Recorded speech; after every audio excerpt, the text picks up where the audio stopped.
আল্লাহ রাব্বুল ইজ্জত ওয়াল জালাল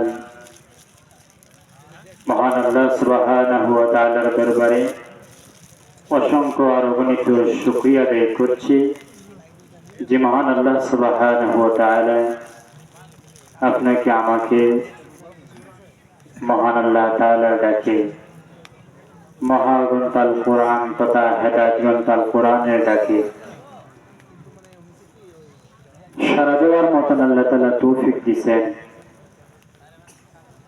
উলামায়ে কেরামের সাদাতে দ্বীনের নিসবতে বসার আল্লাহ তাআলা তৌফিক দিয়েছেন। জান্নাতের একটি নমুনায় বাগানে আল্লাহ তাআলা বসার তৌফিক দিয়েছেন। এজন্য শুকরিয়া আদায় করি, বলি আলহামদুলিল্লাহ। আপনারা কি বেজার শীতের মধ্যে ওয়াজ দিছে? তাহলে আলহামদুলিল্লাহ আওয়াজ হবে একটু দ্রুত লাগতেছে, জোরে সরে বলি আলহামদুলিল্লাহ। একদম মুখতসর কথা বলবো। ওলামায়ে কেরাম সকলে তশরিফ আনান করেছেন, ওনারা কোরআন হাদিস থেকে সারগর্ভ আলোচনা করবেন। আমি আপনাদের সামনে মুখতসর ভাবে কথা বলবো, তবে কিছু শর্ত আছে। কি আছে? কি আছে? শর্ত আছে। আনফিক আর অনফিক, কিছু পেতে হলে কিছু হয় না, কিছু পেতে হলে কিছু দিতে হয়। বক্তা যদি ওয়াজ করো লাগে, শ্রোতারা যদি ঘুমায় থাকো, ওয়াজ করবো, গপ আর দর্শক না থাকে তো গপ হইতো না, জোশ উঠতো না, ঠিক কিনা? আপনার কথা কন লাগবো, কথা বলতে রাজি আছেন তো? টেস্ট হইতো নি? টেস্ট হইতো? দুই ভাই বিভক্ত। আমরা যারা যুবক আছি প্রথম ওনাদেরকে দিয়ে টেস্ট হোক। লিল্লাহি তাকবীর, আল্লাহু আকবার। হইছে না? লিল্লাহি তাকবীর, আল্লাহু আকবার। মাশাআল্লাহ।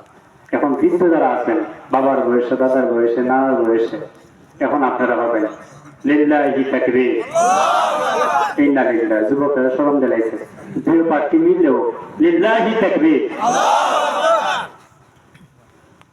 কথা বলবেন।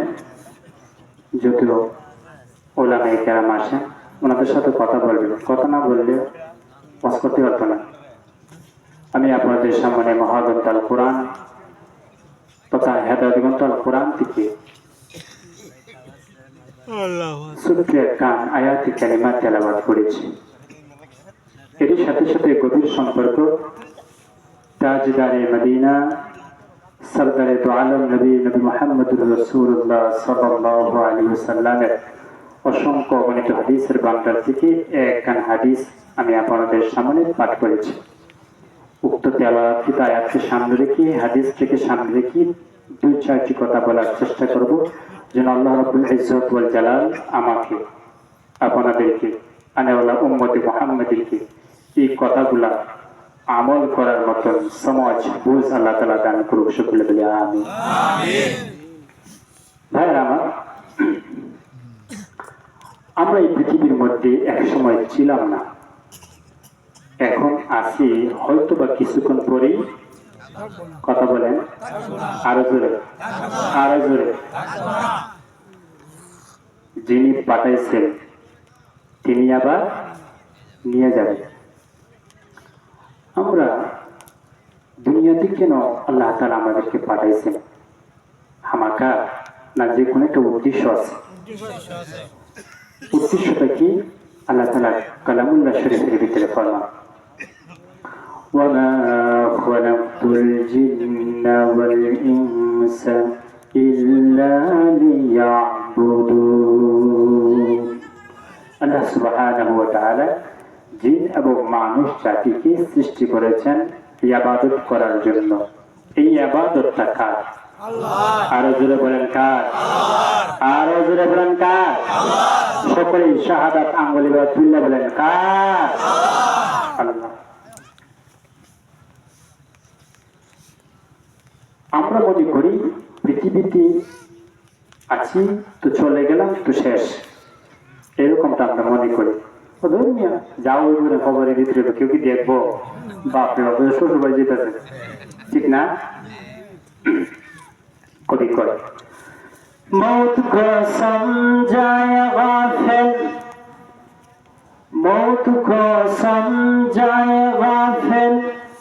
इख्तिताम जिंदगी दर हकीकत मौत तेरी इब्तिदाए जिंदगी दर हकीकत मौत तेरी इब्तिदाए जिंदगी। अल्लाहु अकबर। कोई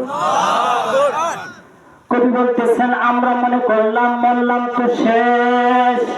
কবি বলেন না না না, মরে গেলাম তো জিন্দেগি শেষ নাই। বলে আপনি আমি দুনিয়ার দিকে মৃত্যুবরণ করলাম, আমরা আপনার আমি ইহকাল জিন্দেগিটাকে ত্যাগ করলাম। ইবতিদায়ে জিন্দেগি আপনি আমি আসল জিন্দেগি রওনায় হয়ে গেলাম। মরলাম তো শেষ নেই, কথা বলেন মরলাম তো শেষ না মরলাম তো শুরু? কথা বলেন মরলাম তো শেষ না শুরু?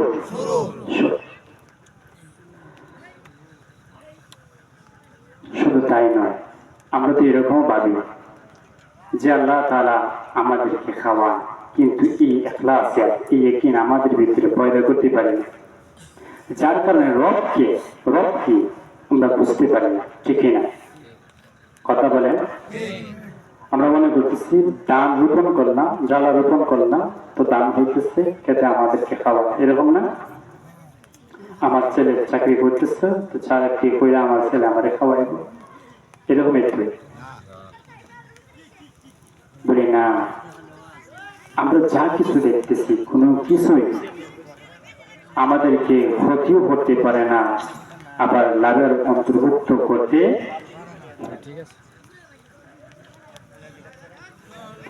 আপনি আমি মনে করতেছি ক্ষেত আমাকে খাদ্য দেয়, চাকরি আমাকে পালে, গাছ আমাকে ফল দেয়, গরু অথবা গাভী আমাকে দুধ দেয়। এরকম একদিন আমরা করতেছি, কিন্তু আসলে কোনো বস্তু কোনো মাখলুক আমাদেরকে খাওয়ায় না। যিনি খাওয়ান তিনি খেয়ে, কান মেরে বলুন তিনি খেয়ে। এই কথাটা কবি বলতেছেন এ সব বাহাত দর নজর হাত পরদাগাস্ত, এ সব বাহাত দর নজর হাত পরদাগাস্ত, در حقیقت فاعل ہر شئی خداست، در حقیقت فاعل ہر شئی خداست، اے امانت چند روز نجد من، در حقیقت فاعل ہر شئی خداست। আমরা মনে করি আমাদেরকে খেতে খাবার দেয়, চাকরি আমাকে পালে, গাভী আমাকে দুধ দেয়। ও বাবারা ভাইয়েরা বলুন তো দেখি এগুলো আমাদেরকে খাওয়ায় নাকি আমার আল্লাহ খাওয়ায়? আল্লাহ। এই সবগুলা মাধ্যম পর্দা ভিতর থেকে যিনি আমাদেরকে খাওয়ান তিনি আমার আল্লাহ, তিনি আমার।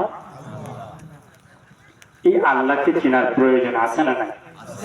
না খালি বছর একটা মাহফিল দিলাম, কোন বক্তা একান্ত করে থাম মারে শুনে গেলাম গা, সহল ঠিক নাই, এরকম কোনো কিছু আমলের নিয়তে শুনতে হবে। ঠিক কিনা? বলে শুনলাম আর বাউ করলাম, কি শোনার কোনো মানা নাই, কোনো দাম নাই। আমলের নিয়তে শোনা রবকে। এই পৃথিবীর মধ্যে অনেক মানুষ যারা আল্লাহর গোলামিতে জীবনটাকে পরিচালিত করে পার করে, তো আল্লাহর দৃষ্টিতে তারাই কেবল গোলাম হয়ে আখিরাত ওয়াফিক জিন্দেগি রওনা সূচনা করাইতে পারে। কারা? আল্লাহ তাআলা বলতেছেন وعباد الرحمن الذين يمشون على الأرض هونا وإذا خطبهم الجاهلون قالوا سلاما يبيتون لربهم سجدا وقياما وعباد الرحمن আমি রহমানের গোলাম তারা, আব্দুলের বহু বছর ইবাদ, আমি রহমানের গোলাম তারা ইল্লাযীনা জাহারা ইয়ামশুনা চলাফেরা করে আলাল আরদি হাওনাইন, জমিনের মধ্যে নম্র ভদ্রতার সহিত। কিসের সহিত? কিসের সহিত? কথা বুঝেননি? নম্র ভদ্রতার সহিত মানে গাড়িতে উঠে গেলাম, তো আরেকটা বাবা আছে, এরকম মুরব্বীরা আইতেছে, তো আরেকটা বাপ, মুরব্বীরা কাছে হাইটে যায়, তো আরেক বাপ। এটাকে নম্র ভদ্র বলেন। কোনটাকে নম্র ভদ্র বলি? প্রত্যেকটা সময়ে, প্রত্যেকটা মুহূর্তে তার দিমাগে, তার মস্তিষ্কে কাজ করে যে আমার প্রতিটা মুহূর্ত যে চলে যাচ্ছে, আমি দিন দিন বড় হইতেছি না, বরং ছোট হইতেছি। আমার হায়াতের পুঞ্জিটা মুহূর্তে মুহূর্তে কমতেছে, ঠিক কিনা? এজন্য সবচাইতে দামি সম্পদ মানুষের হায়াত।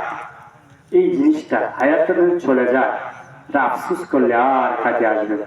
কথা এই যে এই মুহূর্তে আমি 5-10 মিনিট কথা বললাম, এটা আমার হায়াত থেকে যুগ হইল না বিগ হইল? কথা বলে, যুগ হয়েছে না বিগ হয়েছে? বিগ হয়েছে, চলে গেছে আমার হায়াত থেকে। এই হায়াতটা আর কখনো খুঁজে পাবো না। এই জন্য রব চিনতে হবে। আমরা বলি রব আমার আল্লাহ, রব আমার আল্লাহ। মুনকার নাকির ফেরেশতারাও এই 3টি প্রশ্নের মধ্যে একটি প্রশ্ন করবেন, মার রাব্বুক, তোমার রব কে? আমরা দুনিয়াতে জানছি আমরা আল্লাহ, কোয়াল মিটাস করে দুনিয়াতে জানছি আল্লাহ। তো যখন প্রশ্ন করবো বেশি রেট দিব, বেশি রেট দিব না, তার কইতে দিবি, সওয়াল করতে দিবি, জবাব দিতে দেরি নেই আল্লাহ। আচ্ছা, কিতা মনে করো এই সম্পর্কে বলতে কি পারা যাইব? পারা যাবে? পারা যাবে ভাই? কেন পারা যাবে না? একটা এক্সাম্পল দিই। আপনারা মধ্যে মধ্যে কি বুবা ধরে নি? কথা বলেন, বুবা ধরলে পরে চিল্ল পরে কি করে না? চেঁচামেচি করে কি করে না? শুনে, কেউ শুনে? ঠিক তেমনি ভাবে কবরের ভিতরে যখন প্রশ্ন করা হবে, মার রাব্বুকা, তোমার রবের নাম কি? আপনি আমি যদি দুনিয়ার জগতের ভিতরে রবকে না চিনতে পারি, আপনি আমি যদি রবের গোলামি দুনিয়াতে না করতে পারি, আপনি আমি যদি আমার সরটাকে রবের কুদরতি পায়ের মধ্যে জুগাইতে না পারি, আপনি আমি যদি রবের যে দিক নির্দেশনা দিয়েছে ওই দিক নির্দেশনার মাফিক যদি হায়াত জিন্দেগিটা পার না করতে পারি, কবরের ভিতরে যখন প্রশ্ন করা হবে, প্রশ্ন করবে ঠিক, আপনি চেষ্টা করবেন বলার জন্য আমার রব আল্লাহ। যিনি আপনি আমি দুনিয়ার মধ্যে আল্লাহকে না চিনি, আমার রবকে না চিনি, যিনি আপনি আমার মুখের মধ্যে জড়তা লাগাইয়া দিবেন, তিনি কে? দুনিয়াতে করার দরকার আছে না নাই? কথা বলে, দুনিয়াতে যদি করি তাহলে আখিরাতে অটোমেটিক আমার মুখ দিয়ে জারি হবে। এক দৃষ্টান্ত, নিজের কানে শোনার দৃষ্টান্ত বলি। আমার বরগিরি আছে, নৌকা চালায়, দিন ভরা ডাকে উচিতপুর, ঘুমায় উচিতপুর, দিন ভরা জপে উচিতপুর বোয়ালি বলি, এখন ঘুমায় জপে উচিতপুর বোয়ালি, হয় কি হয় না? এমনকি মাদ্রাসার ফলাবা যারা আছে দেখবেন দিন ভরা কোরআন শরীফ পড়ে, তো ঘুমায়ও কোরআন পড়ে কি পড়ে না? তার মানে হইল দুনিয়া দিনের বেলায় যা করে রাত্রে বেলা তা জপে। ঠিক তেমনি ভাবে দুনিয়াতে যদি আপনি আমি চিনি আমার রব আল্লাহ, রবকে যদি চিনার পরে রবের প্রতি যদি গোলামি করতে পারি, রবের প্রতি জীবনটাকে সঁপে দিতে পারি, কবরের ভিতরে যিনি সওয়ালকে সহজ করে দিবেন তিনি কে? জোরে বলেন, তিনি কে? এজন্য আল্লাহ রাব্বুল আলামিন বলেন, ইন্নাল্লাযীনা ক্বালু রাব্বুনাল্লাহ, ইন্নাল্লাযীনা, নিশ্চয় যাহারা, ক্বালু পরে রাব্বুনাল্লাহ, আমার রব হলেন কে? আরো জোরে বলেন, আরো জোরে বলেন।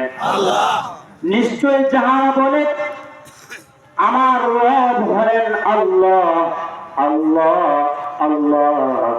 হাদিস হাদিসের ভিতরে আল্লাহ ওয়ালার দাম আছে না নাই? আয়াতের ভিতরে পরে আসতেছি, হাদিসের ভিতরে আল্লাহ ওয়ালাদের কিরকম দাম, আল্লাহ বললে ওয়ালাদের কিরকম দাম। হাদিসের ভিতরে নবীজি ফরমান, যতক্ষণ পর্যন্ত পৃথিবীর মধ্যে একজন আল্লাহ আল্লাহ বলনেওয়ালা ব্যক্তি, আমার রব আল্লাহ, আমার রব আল্লাহ বলনেওয়ালা ব্যক্তি একজন থাকবে, ওই একজন ব্যক্তিকে উসিলা বানাইয়া 7 আসমান 7 জমিন আমার আল্লাহ ঠিকায় রাখবে। আর কিছু বল, তাহলে বোঝা গেল কি তা আমরা মদন পৌরসভা যেটা দাম মনে হয় কম কম, কি হয়েছে 7 আসমান 7 জমিন। তাহলে আল্লাহ তাআলার কাছে 7 আসমান 7 জমিন তুচ্ছ একজন আল্লাহ ওয়ালা ব্যক্তির কাছে।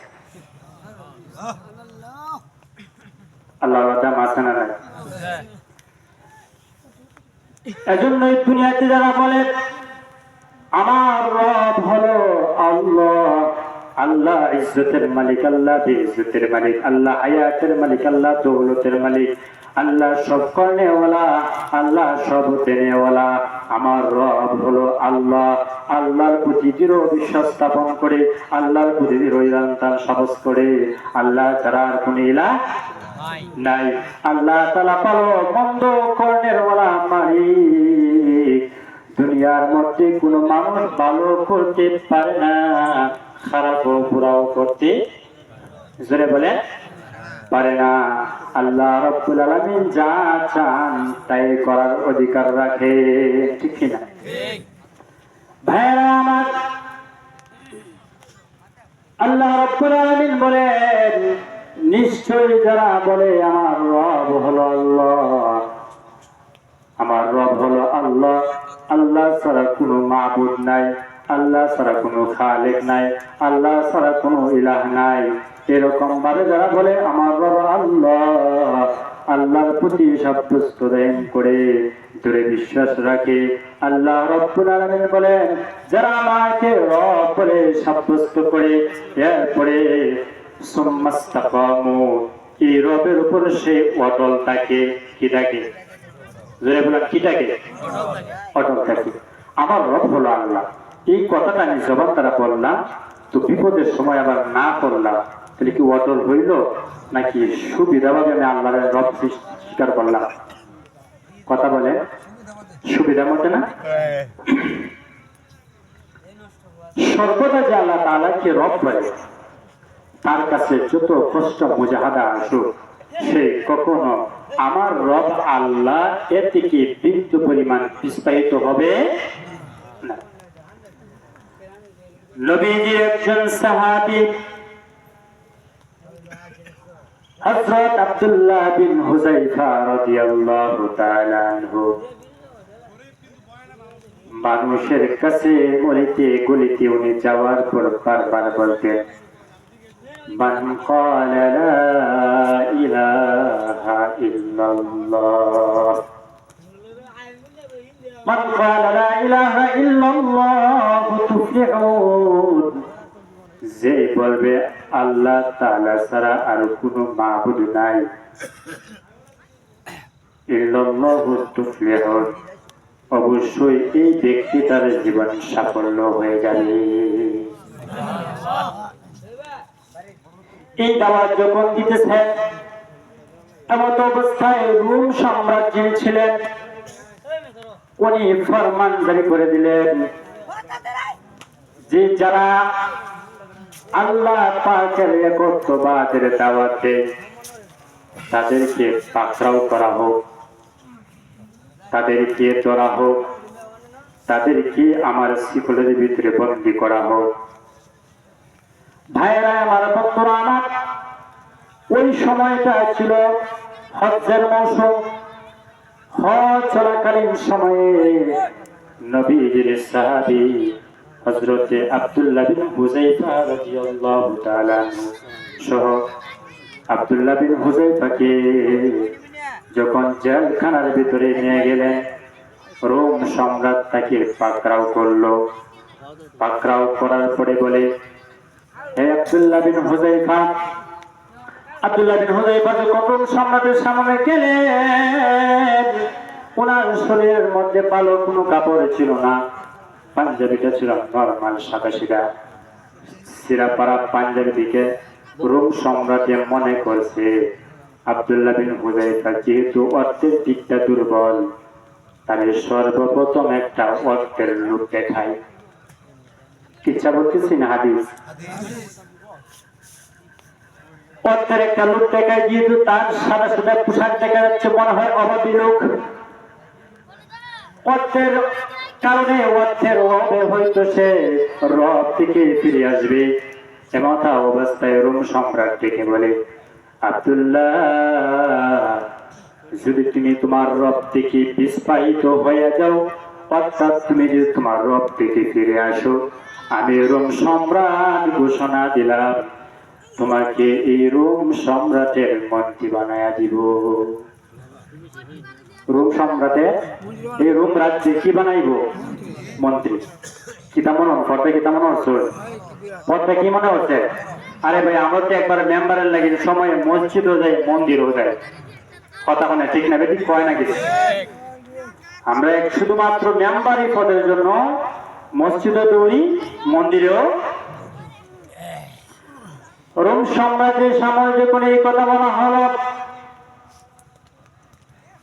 আব্দুল্লাহ বিন হুযায়ফার পক্ষ থেকে মনে করেছিল মনে হয় যে কোন একটা প্রস্তাবনী পাবে, আমার প্রস্তাবটা মনে হয় উনি অ্যাকসেপ্ট করবেন, গ্রহণ করবেন, মনে হয় এরকম ধারণা। রোম সম্রাটের সামনে, সৈন্য বাহিনীদের সামনে দুটি হাত আল্লাহর দিক দিয়ে বাড়াইয়া বলতেছে, হে রোম সম্রাটের রাজা, শোনো শোনো, তুমি তো কেবলমাত্র আমাকে বলেছ এই রোম রাজ্যের তুমি আমাকে মন্ত্রী বানায় দিবা।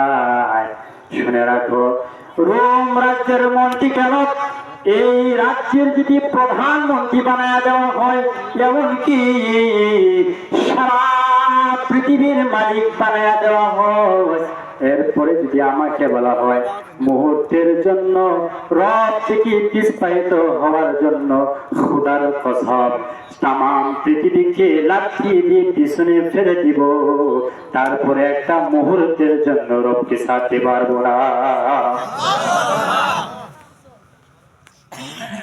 একটা কমলির জন্য, ৫,০০০ টাকার জন্য মানুষের কাছে যে মাথা নত করে রবকে ছাড়া যাবে?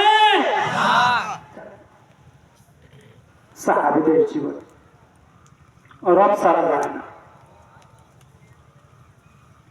আব্দুল্লাহ বিন হুযায়ফা মোল্লারা তো ব্যাক কথা বুঝি না, মোল্লারা তো ব্যাক করলে তার বুঝে না, বুঝে না।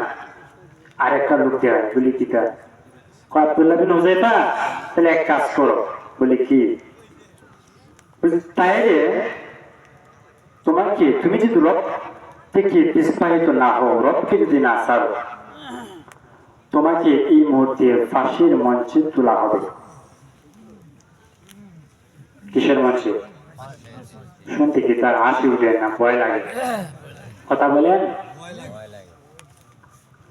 আব্দুল্লাহ বিন হুযায়ফা কি ফাঁসির মঞ্চ দেখাইছে, তোমাকে ফাঁসির মঞ্চে তোলা হবে।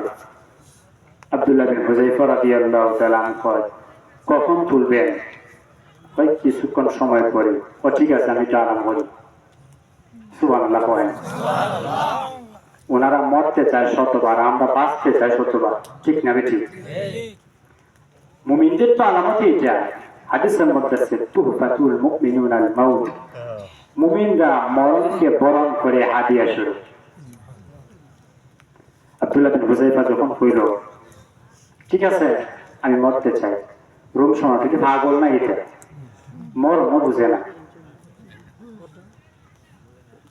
যাক বাদ দেও, ব্যাগের মধ্যে গরম পানি করো। তার সাথে আরো ৯ জন ছিল, তাদেরকেও সামনে আনা হলো। গরম পানি টকবক টকবক করতেছে। এমত অবস্থায় আব্দুল্লাহ বিন হুযায়ফার সামনে উনার সাথে একজন সাথীকে এই পানির মধ্যে ছেড়ে দিয়েছে। তৎকালীন মুহূর্তে বস্তুগুলা খসে পড়ে গিয়েছে, কঙ্কালটা অটোমেটিক ভেসে গেছে। আব্দুল্লাহ বিন হুযায়ফা দেখে এবার আপত্তি কান্না শুরু করে দিলেন। আল্লাহু আকবার বলেন। রোম সম্রাট দেখে বলে, আব্দুল্লাহ বিন হুযায়ফা,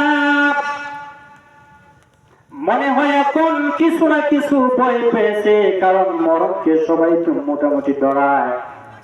তার সামনে যেহেতু তার সাথীকে ছেড়ে দেওয়া হয়, এই দৃশ্যটা দেখতে যেহেতু আব্দুল্লাহ বিন হুযায়ফা দেখেছে, অতএব তাকে এখন জিজ্ঞাসা করে সে কি তার রব ছেড়ে দিয়েছে কিনা। আব্দুল্লাহ বিন হুযায়ফাকে যখন প্রশ্ন করল, আব্দুল্লাহ বিন হুযায়ফা, তোমার চোখের নালি দিয়ে অটোমেটিক পানি আসছে, এখন তুমি বলো তোমার রব ছেড়ে দিয়েছে কিনা। আব্দুল্লাহ বিন হুযায়ফা ডেকে বলে, হে রোম সম্রাটের রাজা, তুমি তো আমাকে বলতেছো আমি তোমার এই মরণের ভয়ে কাঁদতেছি। না না না, এটা মরণের ভয়ে কান্না না, এটা আফসোসের কান্না। এটা মরণের ভয়ে আমি কাঁদতেছি না, আফসোসের কান্না কাঁদতেছি। যখন আমার সাথী ভাইকে গরম পানির মধ্যে ছেড়ে দেওয়া হয়েছে, আমি তখন তাকে দেখি আমার সাথী ভাইটাকে জান্নাত থেকে হুরুল মান্দা এসেছে রিকশন করার জন্য। আমি আফসোসে কান্না কাঁদতেছি, আল্লাহ কেন আমাকে একটা বডি দিল? আরে আল্লাহ যদি আজকে আমাকে 100 বডি দিত, তাহলে আজকে আমি রবের পরিচয় ক্ষেত্রে ঈমানের পরীক্ষার মধ্যে সর্বপ্রথম আমার 100 বডিটাই শহীদ করে আমি আজকে রবের গোলামি প্রকাশ করে দিতাম। আল্লাহ রাব্বুল আলামিন আমাদেরকে রব চিনার আর রবের গোলামি করার তৌফিক দান করুন, সকলে বলে আমিন। আল্লাহ রাব্বুল আলামিন আমাদেরকে মুখতাসর কথাগুলোর উপর আমল করার তৌফিক দান করো। সুবহান রাব্বিকা রাব্বিল ইজ্জাতি আম্মা ইয়াসিফুন ওয়া সালামুন আলাল মুরসালিন ওয়ালহামদুলিল্লাহি রাব্বিল আলামিন। আসসালামু আলাইকুম ওয়া রাহমাতুল্লাহ।